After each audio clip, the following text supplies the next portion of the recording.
अस्सलाम वालेकुम, मेरा नाम गुफरान महमूद है। नाज़रीन, हम में से बेशतर लोगों ने ट्रेन का सफ़र किया होगा और हम जानते हैं कि जब भी हम ट्रेन का सफ़र करते हैं तो ट्रेन मुख्तलिफ़ मकामात पर स्टॉप करती है। हमारी ज़िंदगी की मिसाल भी ट्रेन के सफ़र से मिलती जुलती है।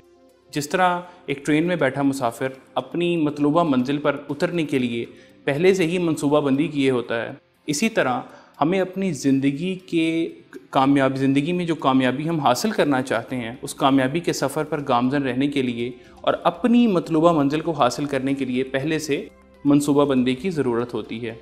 अब अगर हम बात करते हैं आने वाले साल की, तो आने वाला साल दरअसल है क्या? पहले इस सवाल को या इस बात को समझना भी ज़रूरी है।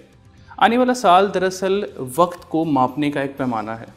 इसको हम एक साल भी कह सकते हैं, इसे हम 365 दिन भी कह सकते हैं, इसे हम 52 हफ्ते भी कह सकते हैं, और इसके साथ ही हम इसे 8,760 घंटे या 5,25,600 मिनट्स भी कह सकते हैं, और हम इसे करीबन 31 मिलियन सेकंड्स का नाम भी दे सकते हैं, जो कुदरत हमें नवाजती है अपनी ज़िंदगी में अपने बनाए हुए अहदाफ या कामयाबी को हासिल करने के लिए।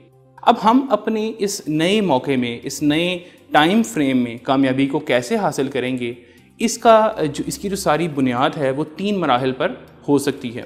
वो 3 मराहिल कुछ यूँ हो सकते हैं कि सबसे पहले हम ये जानने की कोशिश करेंगे कि हम इस वक्त हैं कहाँ।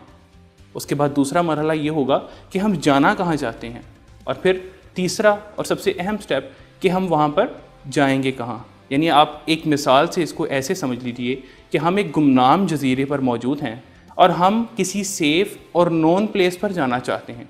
तो सबसे पहले तो हम ये मालूम करने की कोशिश करेंगे कि हम इस वक्त कहाँ मौजूद हैं, और फिर वो सेफ़ प्लेस जहाँ हम पहुँचना चाहते हैं वो क्या है, एंड देन वो सारा प्रोसेस और प्रोसीजर कि हम वहाँ पर पहुँचेंगे कैसे।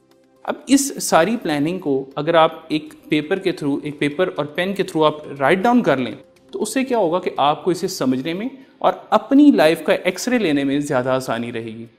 जब आप ये राइट डाउन करें, ये चीज़ समझने की कोशिश करें कि आप इस वक्त कहाँ मौजूद हैं, तो सबसे पहले उन अहदाफ और मकासद के बारे में लिखिए जिन्हें आपने पिछले गुजरे हुए वक्त में या तो सेट किया या हासिल करने की कोशिश की। फिर उसके बाद उन अहदाफ और मकासद का ज़रूर लिखिए जिन्हें आपने हासिल किया और उससे आपने ख़ुद को उसके बाद क्या रिवॉर्ड दिया, खुद के बाद आपने खुद की एप्रिसिएशन कैसे की। और फिर वो मकासद जिन्हें आप हासिल तो करना चाहते थे लेकिन हासिल ना कर पाए।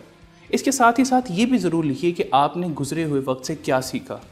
जो भी सीखा उसे ज़रूर मेंशन कीजिए। आपकी ज़िंदगी में पिछली गुजरे हुए वक्त में अगर कोई पछतावा आपको मिला तो उसके बारे में भी लिखिए। और वह तमाम लोग जिन्होंने आपको कामयाब बनाने में अहम किरदार अदा किया, उन्हें लिखना मत भूलिएगा। दूसरा अहम जो आपका मरहला होगा, जब हम ये समझ लें कि हमने पहले क्या सीखा और हमारे पास इस वक्त कौन कौन सा स्किल सेट रखते हैं, तो फिर हम इस चीज़ की प्लानिंग करेंगे कि हम जाना कहाँ चाहते हैं। इसके अंदर आप अपनी ज़िंदगी के तमाम एरियाज़ के वो अहम पहलुओं पर ज़रूर लिखेंगे जिनमें आप ख़ुद को कामयाब देखना चाहते हैं। आप अपने अहदाफ व मकासद को, उनमें से जो टॉप 5 प्रायोरिटी गोल्स हैं उनको लिखिए। आप आने वाले वक्त से उस स्पेसिफ़िक एरिया ऑफ लाइफ में क्या ड्रीम्स एंड होप्स रखते हैं वो लिखिए। उसके बाद आप ये भी लिखिए कि आप इन मकासद को क्यों हासिल करना चाहते हैं। The Y factor is very important. And उसके बाद आखिर में आप ये ज़रूर लिखिए कि आप इन मकासद को हासिल करने के लिए किन किन रिसोर्सेज को इस्तेमाल करना चाहेंगे और उनको आप अरेंज कैसे करेंगे। यहाँ पर आपका दूसरा मरहला और दूसरा स्टेप कंप्लीट हो जाएगा। और फिर तीसरा और सबसे इम्पॉर्टेंट स्टेप कि आप अपनी मंजिल को कैसे हासिल करेंगे और मतलूबा नताइज तक कैसे पहुँचेंगे। इसके लिए सबसे पहले, जैसे हमने दूसरे स्टेप में बात की, कि हमें क्लैरिफिकेशन होनी चाहिए कि हम क्या हासिल करना चाहते हैं, और हमें अपनी विज़न और वैल्यूज़ की मुकम्मल वजाहत का होना बहुत ज़रूरी है।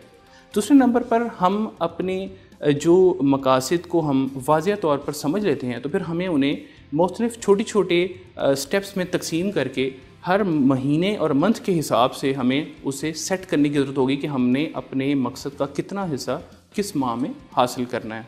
और तीसरे नंबर पर सबसे इंटीग्रल और इम्पॉर्टेंट पार्ट कि हमें अपने इर्द गिर्द एक सपोर्ट सिस्टम को एक्टिवेट करना होगा। ये सपोर्ट सिस्टम आपके एक मस्बत सोहबत पर भी मुश्तमिल हो सकता है। आपके कुछ गुरूज, उस्ताद, मेंटोर्स, कोच जो आपको आपके मकासद को हासिल करने में आपकी मदद करेंगे, آپ ان سے بھی رہنمائی لے سکتے ہیں، اور ساتھ ہی ساتھ ایک آپ اپنے ارد گرد حلقہ احباب ایسا ڈیولپ کریں جو آپ کو آپ کے ان مقاصد کے لیے ریسورسز اور انفارمیشن اور نالج اور ہر طرح کی سپورٹ پرووائڈ کرتا ہو. یعنی یہ 3 steps, clarification, graduation and then the final step support system activation, ان 3 سٹیپس کو جب آپ فالو کرتے ہیں تو پھر آپ اپنی جو مقاصد ہیں ان تک کیسے پہنچنا ہے اس کی مکمل منصوبہ بندی کر لیتے ہیں. میں یہاں پر ساری جو ویڈیو ہے اس کو کنکلوڈ یوں کروں گا کہ اکثر لوگ مجھ سے یہ سوال کرتے ہیں کہ ہم اپنے پاکستان کی فلاح و بہبود کے لیے کیا کر سکتے ہیں. تو میں یہی ان کو عرض کرتا ہوں کہ کامیابی کے لیے، پاکستان کی فلاح و بہبود کے لیے ہمیں خود کو ایک ڈیولپ اور کامیاب شخص بنانا ہوگا، کیونکہ معاشرہ ان کے افراد پر ہی مشتمل ہوتا ہے. اور میں امید کرتا ہوں کہ آپ آنے والے وقت کی، اس آنے والے موقع کی مناسب اور معقول منصوبہ بندی کر کے اپنے اس تمام جو خدا ہمیں ایک شاندار موقع دوبارہ دینے والا ہے، اور ہر وہ آنے والا پل اور لمحہ جو خدا ہمیں عنایت کرتا ہے، اس سے ہم بھرپور فائدہ اٹھا سکیں گے اور معاشرے میں اپنا کردار بخوبی ادا کر سکیں گے. اس کے ساتھ ہی میری نیک تمنائیں آپ کے ساتھ ہیں کہ خدا ہر آنے والی ساعت میں آپ کے لیے آسانی پیدا کرے اور ہر موقع پر آپ کی رہنمائی کرے، تاکہ ہم اپنی زندگی میں طے کردہ مقاصد اور اہداف کو کامیابی سے پا سکیں. آپ کا بہت شکریہ.